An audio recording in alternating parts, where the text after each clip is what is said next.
Okay, 5.2, exploring quotients of polynomial functions. Okay, day 1. A rational function has the form h at x equals p at x over q at x. Okay, whereas p at x and q at x are both some polynomial. Okay, and the denominator obviously can't equal 0. Okay, the domain of a rational function consists of all real numbers except zeros of the polynomials in the denominator. Okay, because if there's a 0 for the polynomial in the denominator, then what happens is we have some number over 0, which is undefined. So basically that's just describing our restrictions. Our restrictions are basically either wholes or vertical asymptotes. Okay, so let's investigate the quotient of two polynomial functions. Given two polynomial functions, so we have f at x equals x minus 1, so that is a line. And we have g at x equals x squared minus 1, that is a quadratic. We're going to write the equation for the rational function of f at x over g at x. Then we're going to write the equation of the graph of g at x over f at x. Okay, so let's do that first. So, f at x over g at x is going to be x minus 1 over x squared minus 1. And the opposite, g over f, is going to be x squared minus 1 over x minus 1. Okay, I think that this should have been down one more. That's okay. We're going to work with it. Okay, I'm going to say that this is x minus 1 over x plus 1, x minus 1. This is a difference of squares, the x squared minus 1. So this is a difference of squares. Okay, and then we have the same thing, difference of squares, but this time in the numerator.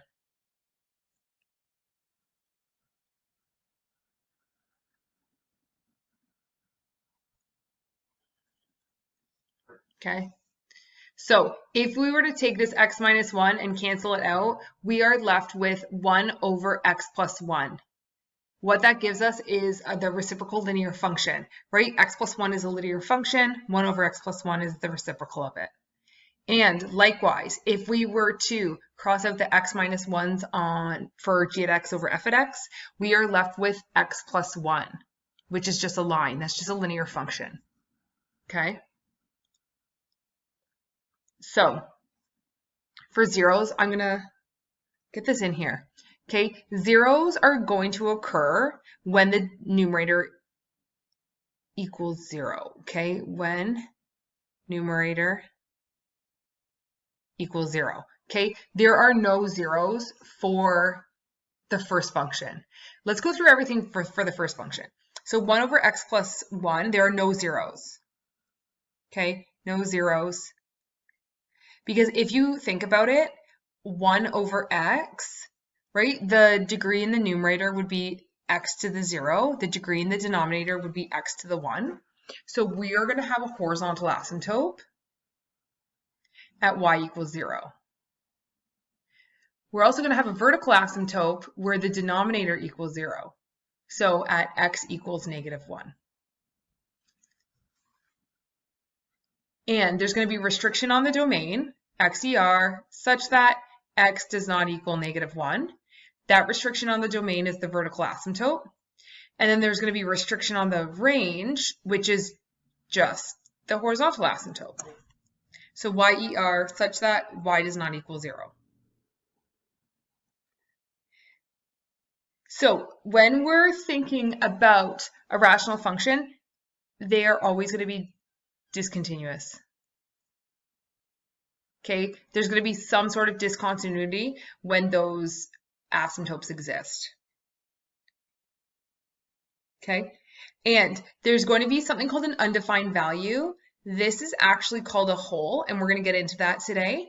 There's an undefined value at x equals 1. Okay, because what we did is we canceled out x minus 1. So there is going to be an undefined value at that point. So there's an undefined value at x equals 1. Okay, And then end behaviors.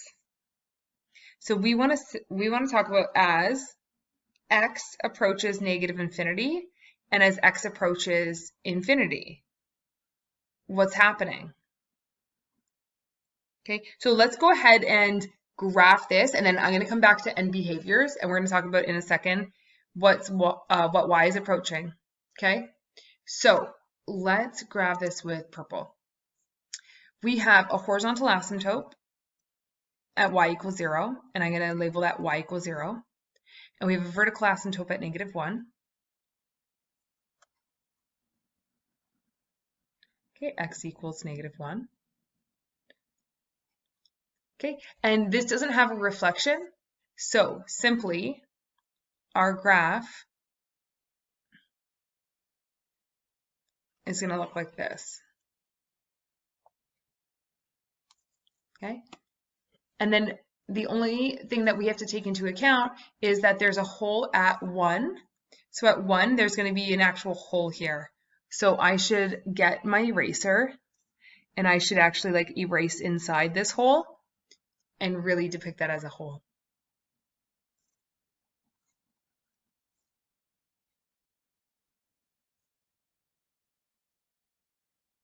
Okay, and then we can finish end behaviors. As x approaches negative infinity, we're approaching 0 from below. And as x approaches positive infinity, it looks like we're approaching 0 from above. Okay, next one. So now we're looking at the equation x plus 1. So this is just a line, so there are no asymptotes. Okay, but let's solve for the zeros. Okay, so to solve for the x-intercepts, we're going to sub in y equals 0. So y equals x plus 1. We get 0 equals x plus 1. And our 0 is -1. So on the graph, it's going to be right here. We're going to have a point there. Okay, when we're talking about lines, it's XER, but the thing is, we now have a hole to consider. Okay, so let's talk about the undefined values down here. So we crossed out x minus 1. So again, x minus 1 equals 0. We bring it over. We have a hole at x equals 1. So when we go ahead and draw this, we are going to draw a circle. Okay, so the domain is XER such that x does not equal 1. Okay, the range is not usually asked for, but usually the range of a line is y is an element of the real number system. The thing is, we actually have a hole at 1, so if we were to put in 1 into this equation, we get y equals 2. That creates the ordered pair 1, 2. So 1, 2, there's going to be a hole right here. So you could put y does not equal 2.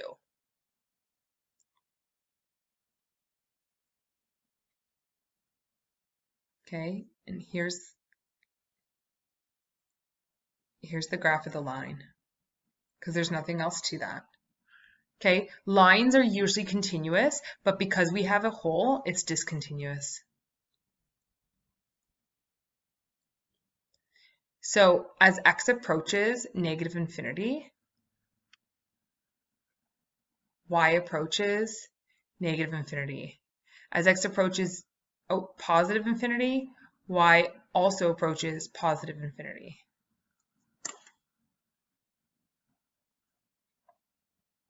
So x-intercepts of rational functions.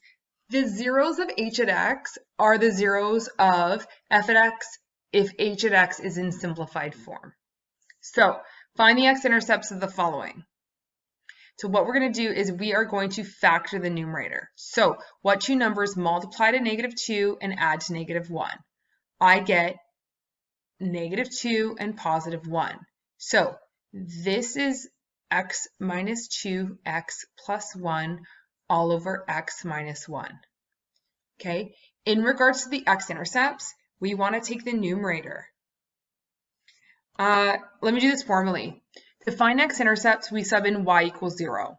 So f at x, we're going to sub in 0, and then we're going to get x minus 2x plus 1 all over x minus 1. Now, we cross multiply, and anything times 0 is just going to be 0. So now we're left with 0 equals x minus 2, x plus 1.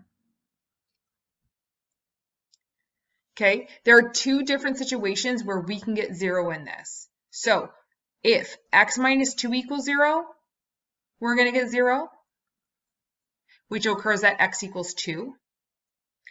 And if x plus 1 equals 0, we're going to get 0, which occurs at x equals negative 1. So there are the two x-intercepts. Now b, g at x equals 2x squared minus 5x all over x squared minus 1. So I'm going to factor out an x, and we're left with 2x minus 5. Then I'm going to, if you want to factor this x plus 1, x minus 1, that's a difference of squares. Okay. Again, formally, you can actually sub in a 0, but you don't have to show this. You can just take the numerator and equate the numerator to zeros of course, in factored form. Okay, because if we cross multiply, again, you can see we're solely dealing with just the numerator to find the x-intercepts. Now, x is a monomial. That means x equals 0 is one of the x-intercepts. And 2x minus 5 equals 0. 2x equals 5. And x equals 5 over 2.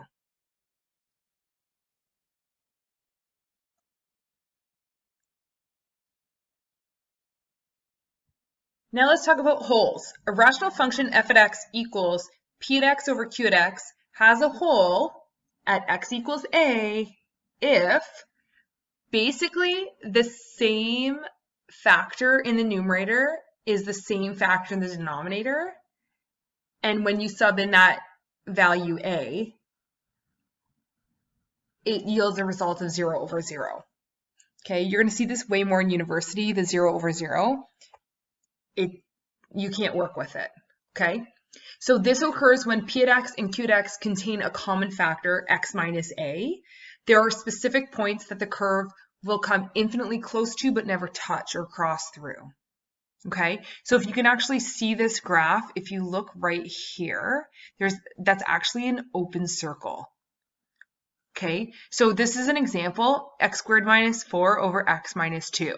Well, obviously this is a difference of squares. So if you think about x plus 2x minus 2 all over x minus 2, this right here, because we have the same factor in the numerator and the denominator, what's going to happen is we're going to cancel that out, and there's a hole at that point. So you still have to take that and you still have to say, okay, well, x minus 2, when does that equal 0? And you have to solve, well, we have a hole at x equals 2. Okay, when a number d is a 0 in both the numerator and the denominator of a rational function, the function might have a vertical asymptote or a hole.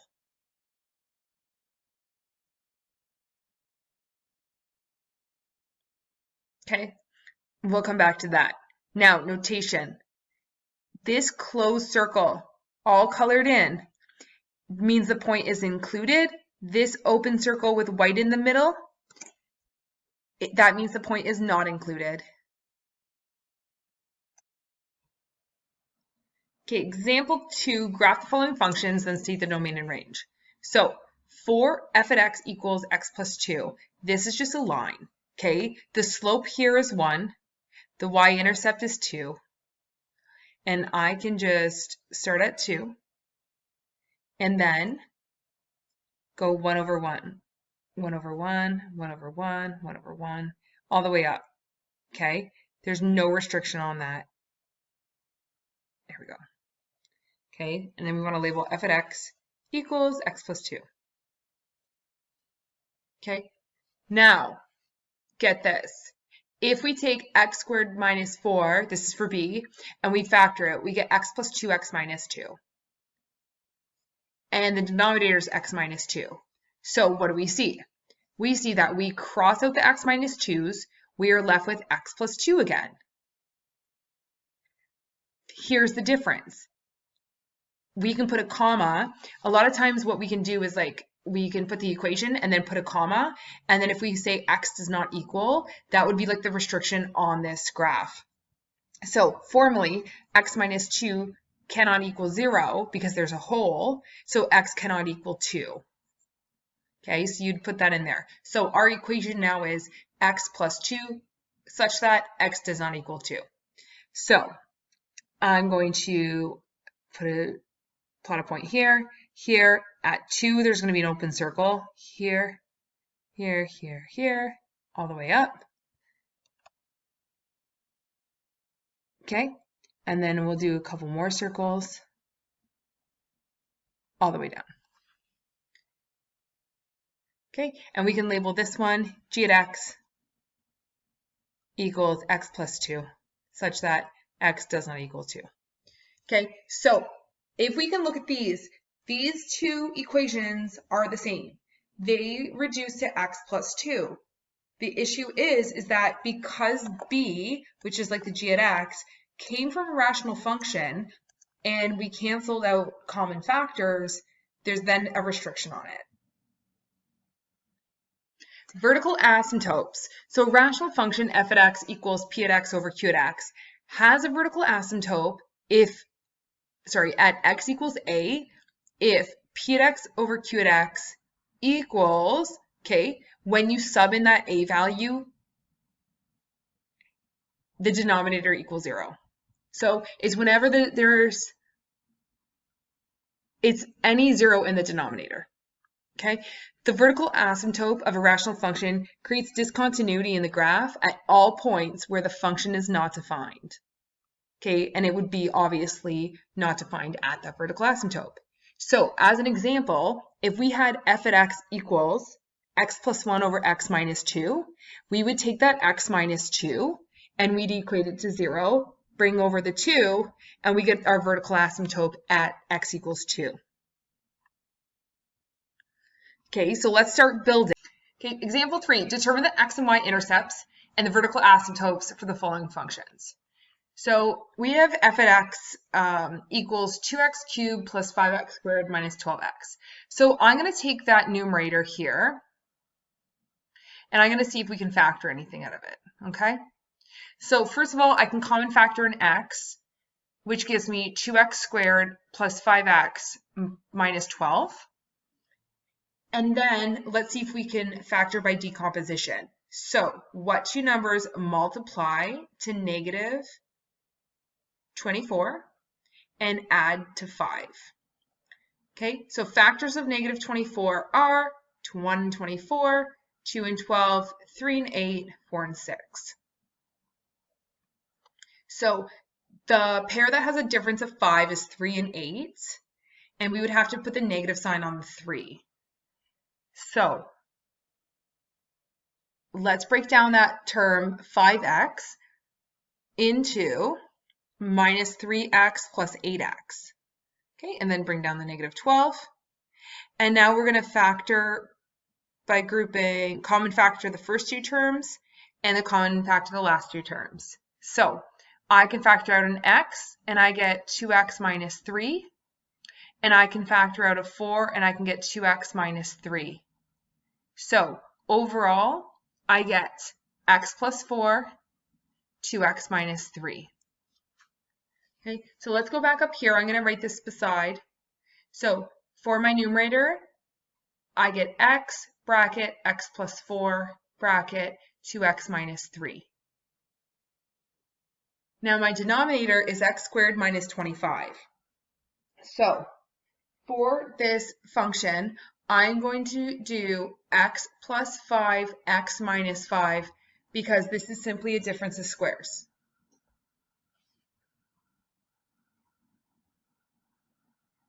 Okay, so let's talk about the x-intercepts. X-intercepts occur when the numerator equals 0. So for this monomial, monomials will have a 0 of 0. for x plus 4, we get negative 4. And for 2x minus 3, we get 3 over 2. Okay, let's do the vertical asymptote because we're still in the same groove. For the denominator, when does x equal 0? Okay, or when does each factor equal 0? X plus 5, we get negative 5. And x minus 5, we get 5. Now, for the y-intercept, we want to sub in f at 0. So we would get 0 and then 0 plus 4 and then 2, 0 minus 3 all over 0 plus 5, 0 minus 5. But we can kind of focus on this monomial of 0 because as long as we have a 0 in the numerator, we are going to get 0 over a number, which gives us 0.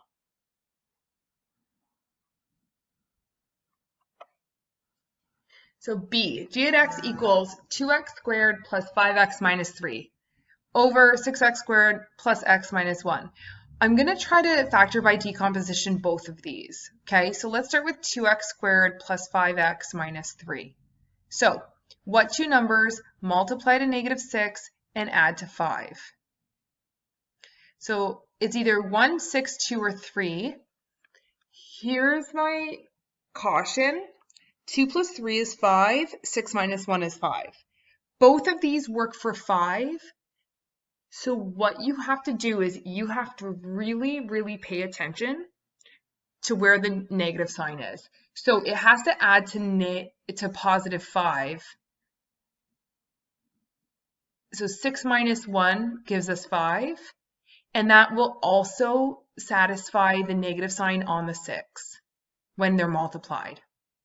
So 2x squared minus x plus 6x minus 3.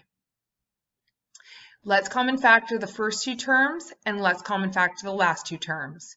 So I get x, 2x minus 1, and I get plus 3, 2x minus 1, which gives us x plus 3, 2x minus 1. Okay, so the numerator is now, I'm going to write this in another color. So it pops. The numerator now is x plus 3, 2x minus 1.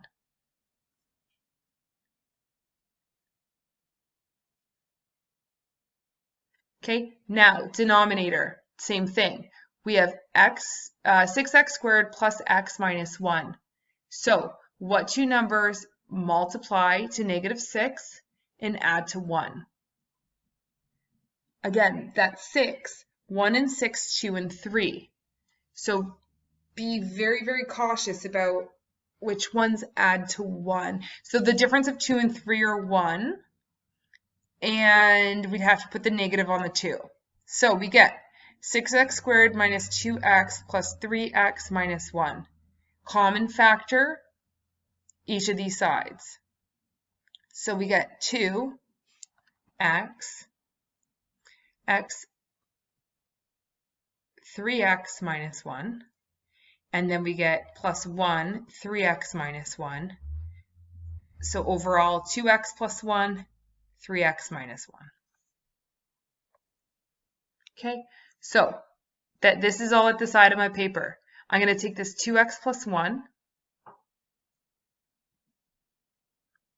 back up here, and I'm going to take this 3x minus 1 back up here, and this is our fully factored version of this function.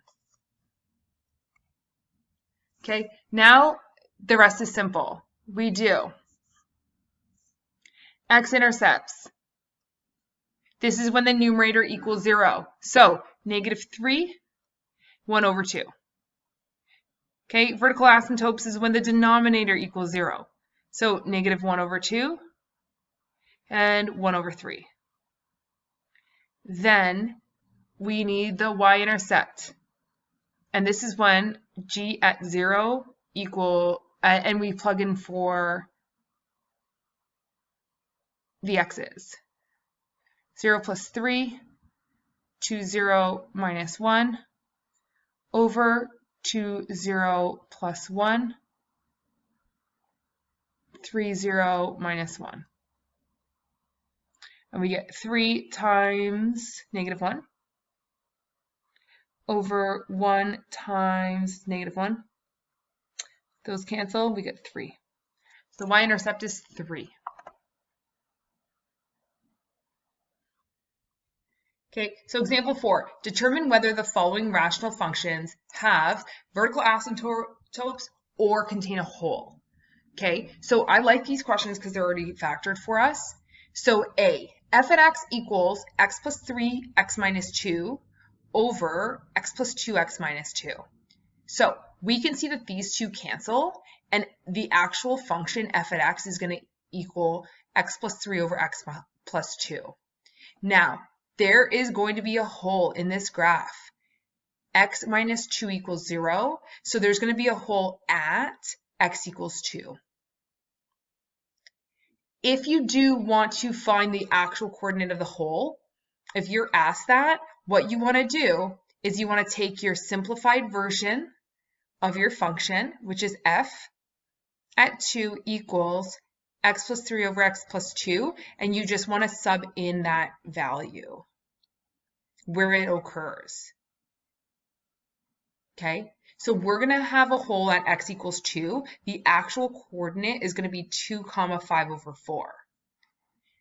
I'm going to quickly show you the reason why you can't use the original. If you took the original and you subbed in 2, you would get 2 plus 3, 2 minus 2 over 2 plus 2, 2 minus 2. This here alone, without doing any other work, is going to yield a 0 over a 0, and we cannot do that.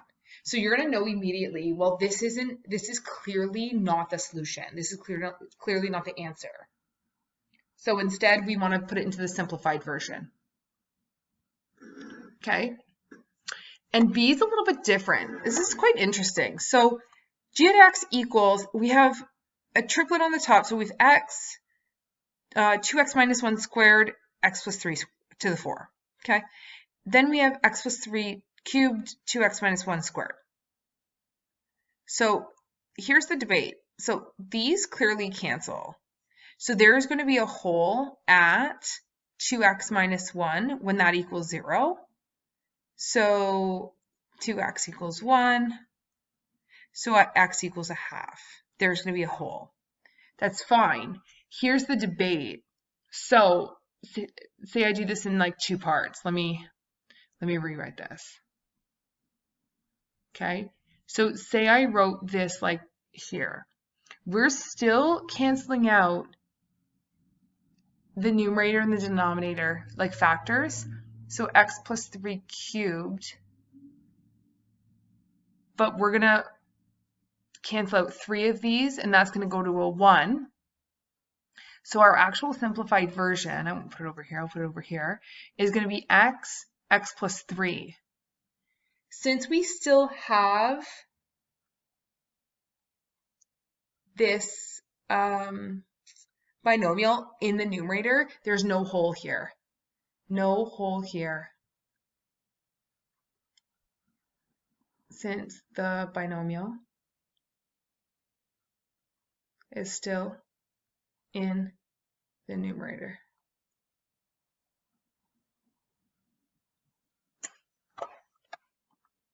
Okay, so there's just the one hole, no vertical asymptotes, because there's no, okay, and then, so we'll say no VA, since after simplifying, there is no denominator.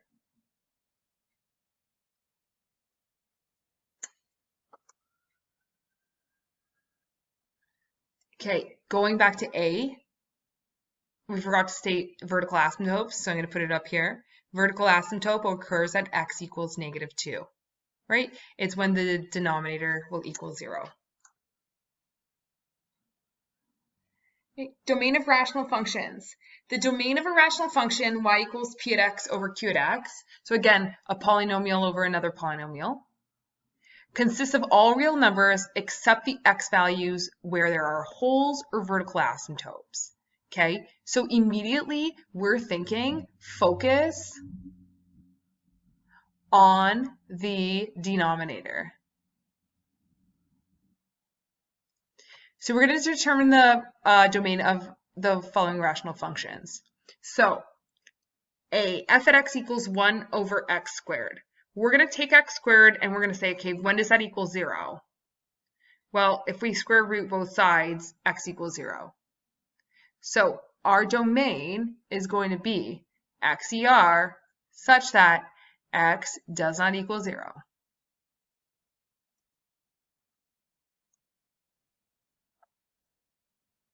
So for b, f at x equals x squared minus 4 over x plus 2. So I'm going to factor the numerator, difference of squares, x plus 2x minus 2, and that's all going to be over x plus 2. So if we cancel these out, the x plus 2 in both the numerator and the denominator, we're going to be left with x minus 2.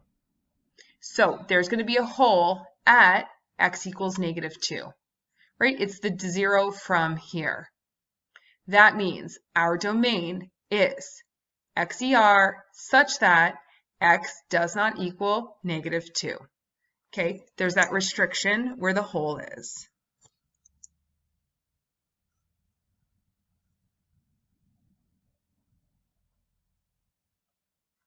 Okay, and the last one, g at x.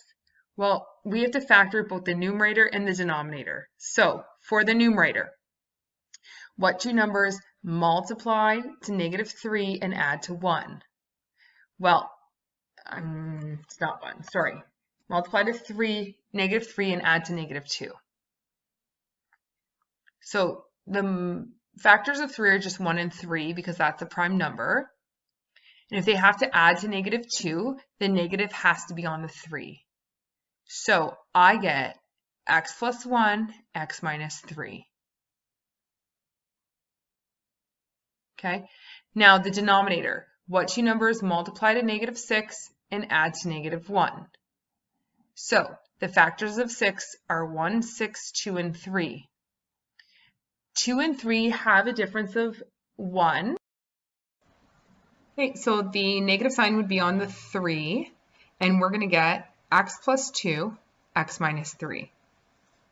So we can see that we can cancel out the x minus 3's, and we are left with x plus 1 over x plus 2. Okay, since we canceled out the x minus 3's, that gives us a hole at x equals 3. And we're looking for the vertical asymptote, and that's going to occur at x equals negative 2, which is the denominator there. So therefore, our domain is going to be xer such that x does not equal negative 2 or 3. Okay, you have to include both the hole and the vertical asymptote in your restriction. Okay, so horizontal asymptotes. So let f at x equal, okay, and then we have the expanded version of a polynomial in the numerator and the denominator. This is kind of really the only time that we see the expanded version. Really, like what we do is we usually deal with rational functions in the factored form, right? This is really the only time that we're going to see the expanded version because we're looking at these coefficients here. So we're really focusing on the leading coefficient of the numerator and the leading coefficient of the denominator.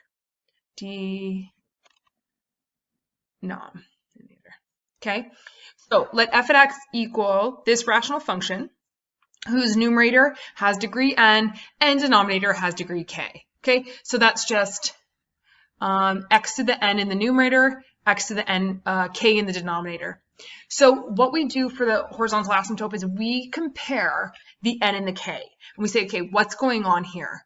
So if n is less than k, which is what we've seen like a lot more of, a lot of the times like 1 over x, or it could be like or x over an x squared, right? So if the numerator in the degree in the numerator is less than the degree in the denominator, by default, we have a horizontal asymptote at y equals 0.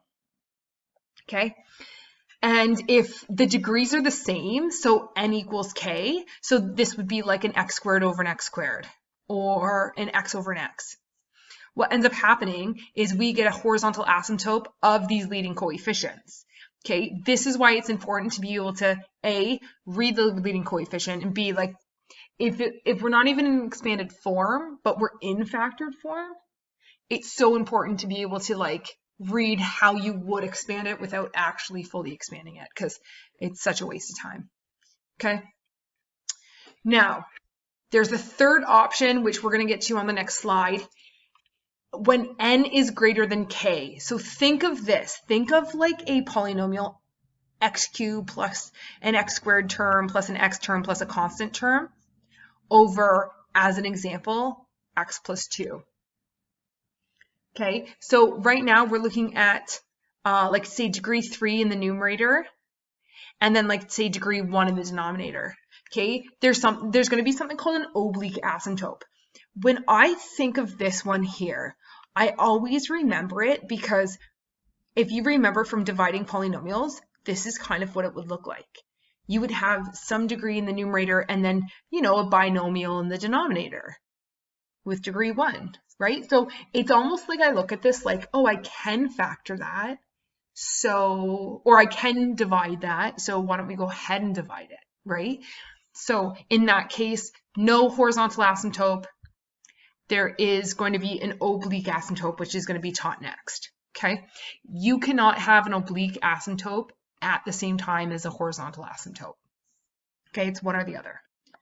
So here are some questions. Example 6, identify the horizontal asymptotes of the following functions. So all we have to do is look at the degree of the numerator, the degree of the denominator, okay? So here, these are both in standard form, by the way. Like the leading coefficient is actually the leading coefficient. So this is like degree 2 in the numerator and degree 2 in the denominator. Okay, if we're comparing that, so like we can put n equals 2 and then k equals 2 and n equals k. So therefore, our horizontal asymptote is going to be the leading coefficients. It's going to be 5 over negative 3. Okay, so we can put y equals 5 over negative 3 or y equals negative 5 over 3, right? Just to fully simplify, just bring that negative up.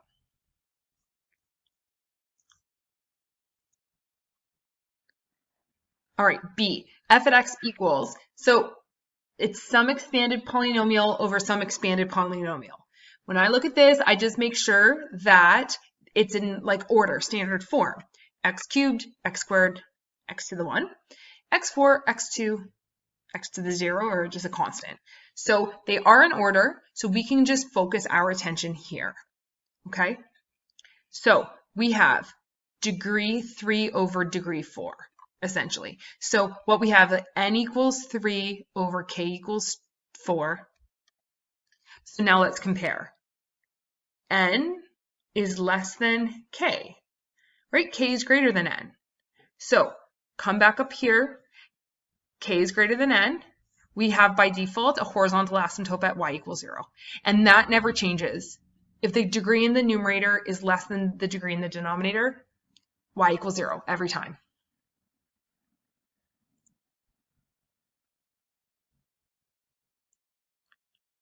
Okay, last one. So we have c equals f at x. I'm looking at this. I can obviously tell it's a polynomial, but it's not an expanded form. Okay, and then it's over 2 plus x. That's not even in standard form. So in my head, I do not want to expand this by foiling, right? Like I don't want to expand this whole thing. So what I'm going to do is I know that 3x is like the bigger like degree in this bracket, in this binomial. And I know that in the next binomial, the 4x would be like the bigger number, the bigger degree, like the more weighting of the x. So I know that these two multiplied are going to be our leading coefficient. So our leading coefficient is going to be 3x times 4x, which is 12x squared. Now, in the denominator, this is not in standard form. So let's switch these two terms around, x plus 2. So we have the degree. So the degree of n is 2, and the degree of k is 1. Right? 2 and then 1. So n is greater than k, so therefore no horizontal asymptote. And I'm going to add this because we're going to learn it in like 2 seconds, but there is an oblique asymptote, OA. Slant oblique asymptotes. So for a rational function, f at x equals, so again, we're looking at this function, but in the expanded version, okay? So when n is less than k, right, this is what we saw on the last page, or sorry, n is greater than k, so the degree in the numerator, so degree is larger in the numerator over the degree being smaller. Okay, find an oblique asymptote by dividing the numerator by the denominator. Okay, so that goes back to dividing. So the quotient is the asymptote, and what we do is we disregard the remainder. Okay, so find the oblique asymptotes of each of the following equations. Just to highlight this, degree in the numerator, so n equals 2, k equals 1, and n is greater than k. The degree in the numerator is larger than the degree in the denominator. So let's go ahead and we would say x equals -2. So when we do synthetic division, we want to divide by -2, and the coefficients are 2, -3, 4. And then you just divide. Bring down the 2. -2 times 2 is -4. Add these. I get -7. And by the way, the rest of this doesn't matter, but -2 times -7 is 14. Add these, and we get 18. So this, disregard. Okay, has nothing to do with our answer. So what we want to do is our oblique asymptote is going to be y equals 2x minus 7. So exactly what this polynomial would be, and it's going to be linear, 2x minus 7. That is the equation for the oblique asymptote. So for B, we have f at x equals 2x squared minus 4x plus 1 over x minus 1. Okay, so this question, again, already tells us find the oblique asymptotes, but let's make sure. So the degree in the numerator is n equals 2. Degree in the denominator is k equals 1. N is greater than k. So this is n minus 1. Our root is going to be n equals 1. So 1 is going to be what we divide by, and then we put in our 2, our -4, and our 1. Okay, bring down the 2. 1 times 2 is 2. Add these, we get -2. 1 times -2 is -2. Add these, and we get -1. Okay, this is just division. We've seen that a million times, this unit. So this number here, disregard. We don't care about it. All we care about is y equals 2x minus 2, and that is going to be our oblique asymptote. Oblique asymptote.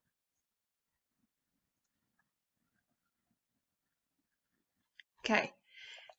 C, f at x equals, we have two binomials on the top and a binomial in the denominator. I unfortunately have to say that we have to expand this completely because we're going to have to divide it anyways. We can see that 3x and 4x will give us 12x squared. And at that time, our numerator, our degree in the numerator is bigger than our degree in the denominator. We know we're going to have to divide. So let's go ahead and FOIL that. So I get 12x squared plus 3x plus 8x plus 2.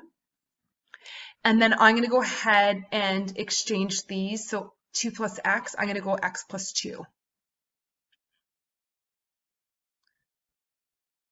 Okay, so 12x squared, and then 8 plus 3, 8, 9, 10, 11x plus 2, all over x plus 2. Okay, n equals 2, k equals 1, n is greater than k. Let's divide. So our solution in the denominator is x equals -2. So we're going to divide by -2, and we're going to put a 12 here, an 11 here, and a 2 here. All right. Bring the 12 down, remains 12. -2 times 12 is -24. Add these. We get negative, calculator, 11 minus 24, -13. Okay, the rest doesn't actually matter, but -2 times -13, just so that we can like finish this question, it's 26. Add these, 28 is the remainder. Okay, again, doesn't matter, but this matters. Our oblique asymptote is going to be y equals 12x minus 13.